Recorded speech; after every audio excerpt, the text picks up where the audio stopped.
दोस्तों, मैं doctor Narendra Singh, orthopaedic surgeon, Noble hospital Bhopal. मैं आज बहुत ही कॉमन समस्या जो आमजन की है, जॉइंट पेन के बारे में बात करूंगा, जिसे आम भाषा में लोग आर्थराइटिस बोलते हैं। और ऐसा देखा गया है कि आर्थराइटिस तो कई प्रकार की होती हैं, लेकिन ज़्यादातर पेशेंट आते हैं तो उनको ऐसा लगता है कि ये गठिया की शिकायत है। तो मैं ये बताना चाहूँगा कि हर जॉइंट पेन गठिया नहीं होता। आर्थराइटिस के वैसे तो कई टाइप होते हैं, लेकिन एक आम आदमी की जानकारी के हिसाब से मुख्य रूप से आर्थराइटिस 5 प्रकार की होती है। एक ऑस्टियोआर्थराइटिस, दूसरी रूमेटॉइड आर्थराइटिस। रूमेटॉइड आर्थराइटिस को आम भाषा में लोग गठिया से बोलते हैं। तीसरी गाउटी आर्थराइटिस, सोरियाटिक आर्थराइटिस, और एक कम कॉमन सी होती है, वो होती है एसएलई, जो कि कुछ ऑटो इम्यून डिसीज है। उसमें ज़्यादा आम लोगों के समझने की बात नहीं है। मुख्य कंसर्न है जो कि ऑस्टियोआर्थराइटिस, रूमेटॉइड आर्थराइटिस और गाउट से रिलेटेड है, क्योंकि ये बीमारियां सबसे ज़्यादा कॉमनली लोगों को अफेक्ट करती हैं और इनको लेके लोगों में बहुत सारे भ्रम रहते हैं। बहुत सारी इस तरह की बातें होती हैं कि वो समझ नहीं पाते कि हमको कौन सी बीमारी है। तो सबसे पहले बात करते हैं ऑस्टियोआर्थराइटिस की। ऑस्टियोआर्थराइटिस जो है वो बेसिकली एक कोई बीमारी नहीं है। ऑस्टियोआर्थराइटिस इस तरह की चीज़ होती है जैसे कि कोई वियर एंड टियर होता है मशीन में। इसी तरह से हमारे शरीर के जो इस तरह के जॉइंट जो कि शरीर का बोझ उठाते हैं, उनमें उम्र के साथ साथ कुछ ऐसे परिवर्तन आते हैं जिससे कि वो थोड़े घिसने लगते हैं और बाद में धीरे धीरे उनमें दर्द होने लगता है, फिर ये होने लगता है। तो उस तरह की जो आर्थराइटिस होती है उसको ऑस्टियोआर्थराइटिस बोलते हैं। सामान्यतः यह ऑस्टियोआर्थराइटिस है वो जैसे जैसे उम्र बढ़ती है उसके साथ साथ बढ़ती है, और इसका कोई ऐसा फिक्स पैटर्न नहीं है कि कितनी उम्र में शुरू होगी। ये बहुत सारे फैक्टर्स पर डिपेंड करती है। जैसे कि उसका अपन जानते हैं कि ये वज़न एक बहुत बड़ा कारण होता है। तो मान लीजिए कि अगर किसी का वज़न ज़्यादा है या उसके पैरों में कोई बचपन से कोई डिफॉर्मिटी है, जिसके कारण से जो घुटने के जोड़ पे जो वज़न आता है चलते वक्त, अगर वो एक समान दोनों सतहों पे नहीं आ रहा, किसी एक सतह पे ज़्यादा आ रहा है, एक पे कम आ रहा है, तो वो एक तरफ की सतह है वो जल्दी घिस जाएगी। तो ऐसे लोगों में ऑस्टियोआर्थराइटिस की शुरुआत जल्दी हो जाती है। और ये जो डिफॉर्मिटीज़ होती हैं, ये जो जिस समय टीनेज होती है उस समय जो कुछ ऐसी बीमारियां होती हैं जिनके कारण से हो जाती है। नॉर्मली हम लोग उसको मेडिकल की भाषा में वेलगस और वेरस डिफॉर्मिटी बोलते हैं। सामान्य रूप से समझने के लिए अपन मोटे तौर पर ये समझ सकते हैं कि वेलगस डिफॉर्मिटी में जो पैर है, घुटने के नीचे का हिस्सा, वो बाहर की तरफ ज़्यादा झुका हुआ रहता है, और वेरस डिफॉर्मिटी में जो घुटने के नीचे का जो हिस्सा है पैर का, वो अंदर की तरफ ज़्यादा झुका होता है। और जिनका वजन ज़्यादा होता है उनको तो दोनों तरफ लोड ज़्यादा आता है, इसलिए उसकी जो शुरुआत है ऑस्टियोआर्थराइटिस की वो कुछ कम उम्र में भी शुरू हो सकती है। ऑस्टियोआर्थराइटिस में जो मुख्य लक्षण हैं, जो शुरुआत होती है, पहले ये होता है कि कुछ जब चलते हैं, चलते चलते कुछ समय बाद ऐसा लगता है कि हमारे घुटनों में दर्द हो रहा है, अब हमें बैठना चाहिए, या ज़्यादा देर खड़े होने में दर्द होने लगता है, घुटने मोड़ने में तकलीफ़ होने लगती है, और धीरे धीरे मांस में जो आसपास का जो है उसमें कुछ सूजन सी दिखने लगती है, जिससे ये ऐसा लगने लगता है कि हम लोग असहज महसूस करने लगते हैं अपने नॉर्मल एक्टिविटीज़ में। ऑस्टियोआर्थराइटिस एक चीज़ और होती है कि इसमें जब अपन जांच कराते हैं, या जैसे उसके लिए प्राइमरी जो बेसिक जांच होती है वो एक्सरे होते हैं घुटने के, वो दोनों एंगल से कराते हैं, जिसको कि मेडिकल की भाषा में एपिलेटरल बोलते हैं, एक सामने से और एक साइड से। इन दोनों तरह के एक्सरे बहुत ज़रूरी होते हैं, क्योंकि किसी एक तरफ से एक्सरे करने में जो घुटने के अंदर का जो स्ट्रक्चर होता है, जो सतह होती है, जॉइंट सरफेस जो होती है, वो पूरी की पूरी नहीं दिखाई देती। तो ये एक्सरे जो होते हैं, और प्रिफरेबली ये एक्सरे खड़े होकर स्टैंडिंग पोजीशन में किए जाते हैं। स्टैंडिंग पोजीशन में करने का ये फ़ायदा होता है कि उससे हमें ये पता चलता है कि जब घुटने पे जब वजन आ रहा है, तो उस वजन लेते समय जोड़ के बीच का जो गैप है, उस गैप की क्या स्थिति है। उस गैप से हम लोग एक अंदाज़ लगाते हैं। एक कॉमन भाषा में लोग बोलते हैं कि साहब कभी आएंगे, हमने एक्सरे कराया था और उसमें ऐसा बताया कि गैप बढ़ गया है या कम हो गया है। वो बढ़ना कम होना उनको ज़्यादा उनका कंसर्न नहीं होता। बेसिकली बढ़ता नहीं है गैप, कम होता है। और कम होने का कारण ये होता है कि जो कार्टिलेज होता है दोनों तरफ घुटने में, एक बाहर की तरफ जिसको लेटरल साइड बोलते हैं, एक अंदर की तरफ जिसको मीडियल साइड बोलते हैं, और जो कार्टिलेज होता है उसको मेनिस्कस बोलते हैं। तो जिस तरफ का मेनिस्कस कार्टिलेज घिस जाता है, उस तरफ हड्डी आपस में टकराने लगती है, तो वहाँ का जो गैप है वो कम होने लगता है। तो ये एक्सरे में एक ये प्राइमरी इंडिकेशन मिल जाता है कि इस तरफ का कार्टिलेज है वो घिस रहा है। लेकिन अगर इसको हमें पूरी तरह से कंफर्म करना है, या ऐसा लगता है कि इसमें समस्या ज़्यादा है, तो उसके लिए फिर जो इन्वेस्टिगेशंस होते हैं उसमें एक एमआरआई की जांच होती है। उस एमआरआई की जांच में ये मालूम पड़ता है कि कार्टिलेज की वस्तुस्थिति क्या है, पूरा डैमेज हो चुका है या अभी उसमें कुछ बचा है। इसके अलावा जो घुटने में कुछ लिगामेंट्स भी होते हैं जो कि घुटने को चारों तरफ फिसलने से रोकते हैं। इसमें से एक ACL होता है जो सामने की तरफ घुटने को जाने से रोकता है, एक PCL होता है जो पीछे की तरफ जाने से रोकता है, और दोनों तरफ मीडियल एंड कोलेटरल लिगामेंट्स होते हैं। तो ये घुटने को स्टेबलाइज बनाते हैं, मतलब उसको स्थिरता प्रदान करते हैं जब हम चलते हैं। तो MRI में ये भी पता चल जाते हैं कि लिगामेंट्स की क्या स्थिति है। अब बात उठती है कि इस बीमारी के, ऑस्टियोआर्थराइटिस के उपचार में क्या क्या चीज़ें हो सकती हैं। तो जिस तरह से कि हर बीमारी के उपचार में उसकी रोकथाम सबसे प्राइमरी चीज़ है, जो कि सबसे पहले शुरू होना चाहिए। उपचार की स्थिति बाद में आती है। तो जैसे मान सकते हैं कि जिन लोगों का वज़न ज़्यादा है उन लोगों को ज़्यादा सतर्कता बरतने की ज़रूरत है, और वज़न कम करना उसमें एक काफ़ी मददगार साबित हो सकता है। इसके अलावा कुछ ऐसी मूवमेंट्स होती हैं शरीर में जो हम डे टू डे एक्टिविटी जो करते हैं, उसमें उन एक्टिविटीज़ को करने से घुटने पे ज़्यादा लोड आता है, वो एक्टिविटी को कम करना ज़्यादा उचित रहता है। जैसे कि घुटनों के बल उकड़ू बैठना, पालती मार के बैठना, इंडियन टॉयलेट में बैठना, ये जो नॉर्मली हम लोग हमारी लाइफ स्टाइल का हिस्सा है वो हम लोग करते आते हैं। लेकिन एक समय ऐसा आता है कि जब ये करने में हमें सहजता महसूस नहीं होती और हमें ऐसा लगता है कि अब हम इससे कारण से तकलीफ़ हो रही है, तो इसको समय रहते हुए इसको बदल लेना ज़्यादा श्रेयस्कर होता है। उससे घुटनों की जो लाइफ है या घुटनों की जो तकलीफ़ है वो काफ़ी कम हो जाती है, और उसके कारण दर्द की दवाओं की मात्रा भी काफ़ी कम हो जाती है। इसके अलावा जब दवाओं की बात आती है, तो दवाओं में जो उपचार हैं इसके जो उपलब्ध, उस उपचार में पहले तो जो उपचार है उसमें जो नॉर्मल दवाएं होती हैं, जो दर्द वाली, जो दर्द और सूजन दोनों कम करती है, जिसको हम लोग मेडिकल भाषा में NSAIDs बोलते हैं। एक्यूट पेन की स्थिति में कुछ समय के लिए वो दिए जा सकते हैं। इसके अलावा कुछ ऐसी दवाएं होती हैं जिनके बारे में ये कहा जाता है कि ये कार्टिलेज को बढ़ाती हैं और उसके डैमेज को प्रोटेक्ट करती हैं। कुछ इस तरह की दवाएं भी बाज़ार में मौजूद हैं जो कोलेजन पेप्टाइड्स के नाम से जानी जाती हैं, और इन दवाओं के लाभ भी इस तरह के बताए गए हैं और इस तरह से देखा है मरीजों में कि लाभ तो मिलता है, लेकिन बस कंडीशन ये है कि ये काफ़ी लंबे समय तक खानी रहती हैं, तब कुछ लाभ महसूस होगा।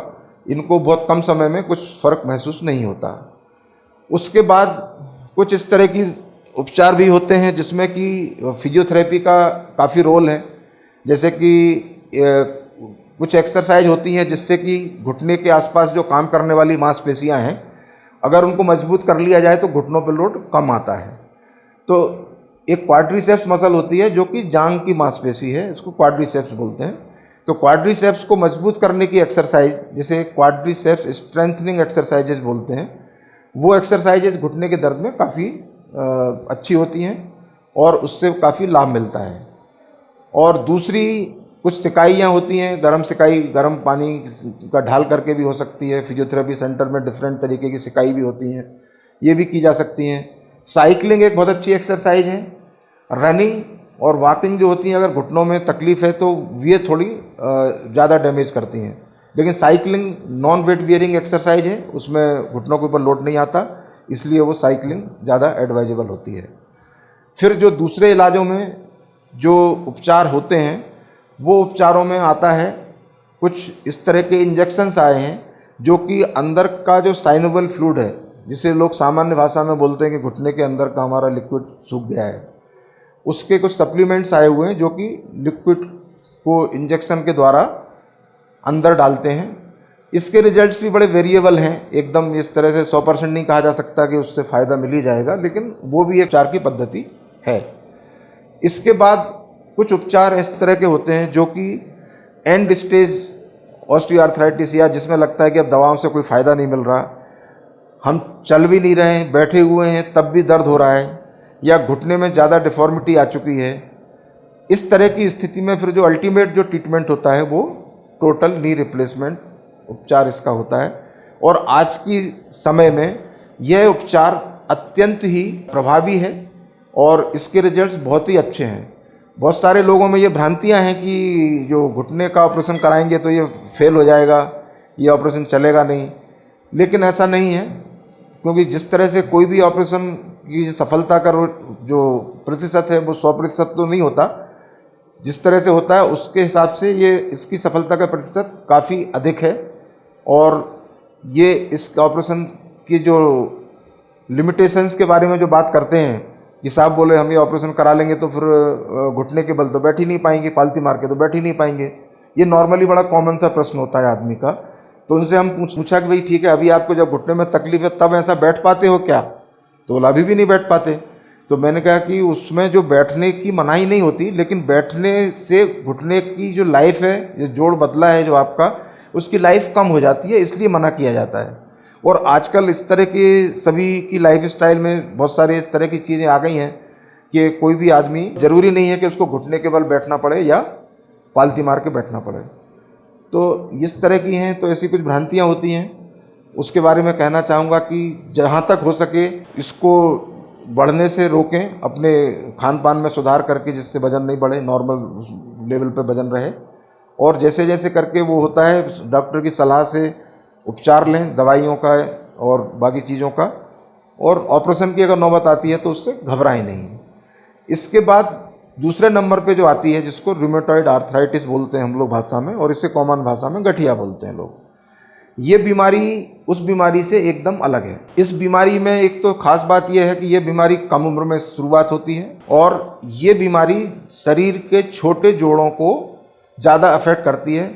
ज़्यादातर केसेज में हाथों की उंगलियों के जोड़ों से शुरू होती है, और धीरे धीरे करके जैसे जैसे ये बीमारी बढ़ती है तब ये बीमारी बड़े जोड़ों तक भी पहुंच सकती है। इस बीमारी में जो दूसरी जो फ़र्क है ऑस्टियोआर्थराइटिस से, उसमें यह है कि ऑस्टियोआर्थराइटिस में जो खराबी आती है वो केवल बोनी सरफेस में आती है, जॉइंट सरफेस में आती है। उसके आसपास की जो लिगामेंट्स और मांसपेशियों में खराबी नहीं आती, क्योंकि इन्फ्लेमेटरी जो प्रोसेस होती है वो ऑस्टियोआर्थराइटिस में अलग तरह की होती है। लेकिन रूमेटॉइड आर्थराइटिस जो है, ये एक तरह से, जिसको मेडिकल भाषा में ऑटो इम्यून डिसीज बोलते हैं। ऑटो इम्यून डिसीज का मतलब होता है कि शरीर के अंदर ही कुछ ऐसी शक्तियाँ पैदा हो जाती हैं जो शरीर की कोशिकाओं को ही नुकसान पहुँचाने लगती हैं। तो इसमें जो जोड़ के आसपास के जो टिश्यू हैं, साइनोवियम है, आसपास की जो वो हैं मांसपेशियाँ की जो परत होती है वो होती है, तो उसको डैमेज करने लगते हैं। तो इसमें डिफॉर्मिटी बड़ी जल्दी पैदा होती है। तो इसकी बीमारी का जल्दी पता लगना एक बहुत ही अच्छी बात होगी अगर ये जल्दी इस बीमारी की डायग्नोसिस हो जाए, ताकि इसके उपचार जो दवाइयों से होता है वो ज़्यादा सफलता मिलती है अगर उन दवाओं को समय रहते हुए शुरू कर दिया जाए। इसकी डायग्नोसिस के लिए कुछ टेस्ट होते हैं, जिसमें एक सबसे ज़्यादा प्रचलित टेस्ट है RA फैक्टर। RA फैक्टर अगर पॉजिटिव आता है तब तो इस बीमारी होने की संभावना लगभग 100% होती है। लेकिन RA फैक्टर अगर नेगेटिव आता है तो कम से कम 30 से 40% पेशेंट ऐसे होते हैं कि जिसमें बीमारी होती है लेकिन टेस्ट नेगेटिव आता है। इस तरह के पेशेंट्स में इस बीमारी को सीरो नेगेटिव रूमेटॉइड आर्थराइटिस बोलते हैं। इसको कंफर्म करने के लिए कुछ दूसरे और अच्छे टेस्ट भी आ गए हैं, जैसे NT-CCP होता है। इसकी रिलायबिलिटी उससे थोड़ी ज़्यादा है, लेकिन उसकी भी 100% रिलायबिलिटी नहीं है। कुछ ऐसे सिम्टम्स हैं जिसमें कि इस बात की पुष्टि होती है और इस बात की शंका होती है कि रूमेटॉइड आर्थराइटिस हो सकती है या नहीं। उसमें एक सबसे कॉमन सिम्टम्स जो इसमें होता है वो होता है मॉर्निंग स्टिफनेस। मॉर्निंग स्टिफनेस का मतलब है कि आदमी जब सुबह उठेगा तो उसे ऐसा लगेगा कि मेरे पूरे जोड़ जकड़े हुए हैं, और जैसे जैसे वो मूवमेंट करेगा धीरे धीरे करके उनकी जकड़न दूर होगी, दर्द कम होगा। तो ये मॉर्निंग स्टिफनेस का सिम्टम्स जो है वो रूमेटॉइड आर्थराइटिस का काफ़ी स्पेसिफिक सिम्टम है। दूसरी बात, एक साथ मल्टीपल जॉइंट्स में प्रॉब्लम होती है। छोटे जॉइंट्स ज़्यादा अफेक्ट होते हैं, उंगलियों में डिफॉर्मिटी होती है, तो बाद में जैसे उंगलियों का जो शेप है वो ड्रम स्टिक टाइप का हो जाना, ये बहुत बाद में होता है। लेकिन ये महसूस होने लगती है कि हाँ हमारी इसमें परेशानी आ रही है। और अगर अब इसमें क्या होता है कि क्योंकि ये बीमारी इस तरह की है कि इसमें एक कोई जॉइंट नहीं है जिसके लिए स्पेसिफिक कोई इलाज हो, इसमें तो मल्टीपल ऑर्गन्स इन्वॉल्व होते हैं जिसमें कि बहुत सारे जॉइंट्स होते हैं शरीर के। कुछ दवाएं आती हैं इसकी जो स्पेसिफिकली रूमेटॉइड आर्थराइटिस की दवाएं हैं, और उन दवाओं को जितने जल्दी शुरू किया जाए और जितने लंबे समय तक जिसकी ज़रूरत है उन दवाओं को लेने से कई बार ये बीमारी ख़त्म हो जाती है। लेकिन पूरी तरह से ख़त्म होगी या नहीं ये नहीं कहा जा सकता। इन दवाओं को डिसीज मॉडिफाइंग रिएजेंट्स बोलते हैं, DMRD। इसमें कुछ दवाइयाँ हैं जैसे HCQS है, फॉलीट्रेक्स है, और भी और तरह की दवाइयाँ आती हैं। क्योंकि ये दवाओं की टॉक्सिसिटी ज़्यादा होती है, इसलिए इन दवाओं का सेवन चिकित्सक की सलाह के बगैर नहीं करना चाहिए, और समय समय पे राय लेती रहनी चाहिए कि बीच बीच में इन दवाओं को बदलना पड़ता है।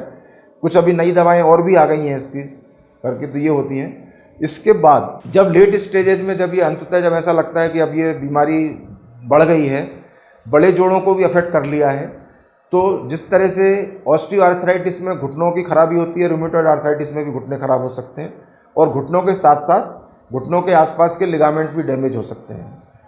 तो कई बार रूमेटॉइड आर्थराइटिस में भी घुटना इतना ख़राब हो जाता है कि उसे बदलने की ज़रूरत पड़ती है। तो जो टोटल नी रिप्लेसमेंट जो सर्जरी है वो रूमेटॉइड आर्थराइटिस के पेशेंट्स में भी की जाती है, बड़े जोड़ों के लिए हो। हिप जॉइंट में भी हो सकती है, हिप जॉइंट में भी ये टोटल हिप रिप्लेसमेंट हो सकता है। एक्सरसाइज तो सभी तरह के दर्दों का किसी भी तरह की आर्थराइटिस में एक रोल है ही, तो वो भी इसमें होती है ताकि अपने जॉइंट स्टिफ नहीं हो, जॉइंट्स में मूवमेंट बनी रहे। तो ये चीज़ें इसकी हो गई। रूमेटॉइड आर्थराइटिस का इंसिडेंस भी काफ़ी कॉमन है। इसके बाद आती है जो बीमारी जोड़ों की, जिसे सामान्य भाषा में गाउट बोलते हैं, गाउटी आर्थराइटिस। गाउट का मतलब जो एक बीमारी ऐसी होती है कि जो शरीर में एक यूरिक एसिड होता है उसके बढ़ने से होती है। यूरिक एसिड जो होता है वो शरीर के अंदर प्रोटीन का जो मेटाबॉलिज्म होता है उस मेटाबॉलिज्म का बाई प्रोडक्ट है जो किडनी से सीक्रेट होता है। कुछ ऐसे कारण होते हैं जिसमें किडनी उसको सीक्रेट पूरा नहीं कर पाती, एक उस स्थिति में यूरिक एसिड का लेवल बढ़ जाता है, या कई बार डाइट में प्रोटीन की मात्रा ज़रूरत से ज़्यादा होती है, उनमें भी यूरिक एसिड का लेवल बढ़ सकता है। इसका टेस्ट होता है सिंपल, यूरिक एसिड टेस्ट कराते हैं, serum uric acid. Uric acid का मैक्सिमम जो लेवल जो बताते हैं वो 4.5 से ऊपर आजकल हाइपर यूरेसीमिया में बोलने लगे, वैसे 7 के आसपास मानते हैं कि 7 के ऊपर अगर है तो काफ़ी ज़्यादा है। और इसकी कुछ दवाएं भी आती हैं जो लंबे समय लेनी रहती हैं जिसमें कि यूरिक एसिड को कम करती हैं। और कुछ डाइट में जो रहता है जिसमें प्रोटीन वाली जो ज़्यादा डाइट, मतलब प्रोटीन ज़रूरी भी है शरीर के लिए, लेकिन उसकी मात्रा को थोड़ा संतुलित रूप में लेना रहता है। विशेष रूप से जो नॉन वेजिटेरियन लोग होते हैं या जिनकी डाइट में ज़्यादा होता है, हमारे यहाँ वैसे नॉर्मली वेजिटेरियन लोगों में तो दाल और इसके अलावा किसी चीज़ में ज़्यादा प्रोटीन होता नहीं है, लेकिन हर चीज़ का वो एक संतुलन बैठाना ज़रूरी है। उसके बाद इसका दूसरी जो चीज़, इसमें एक जो टिपिकल चीज़ है इस बीमारी को समझने की, जिससे अपन समझ सकते हैं कि गाउट है, इसकी ज़्यादातर केसेज में शुरुआत पैर के अंगूठे के नीचे वाले जॉइंट से होती है। और शुरुआत इतनी टिपिकल होती है कि ज़्यादातर लोगों की जो हिस्ट्री होती है, जो पहली बार जिनको गाउट होता है, आते हैं बोले कि साहब ये रात में एकदम अंगूठे में सूजन आ गई और ये लाल हो गया और इतना दर्द हो रहा है।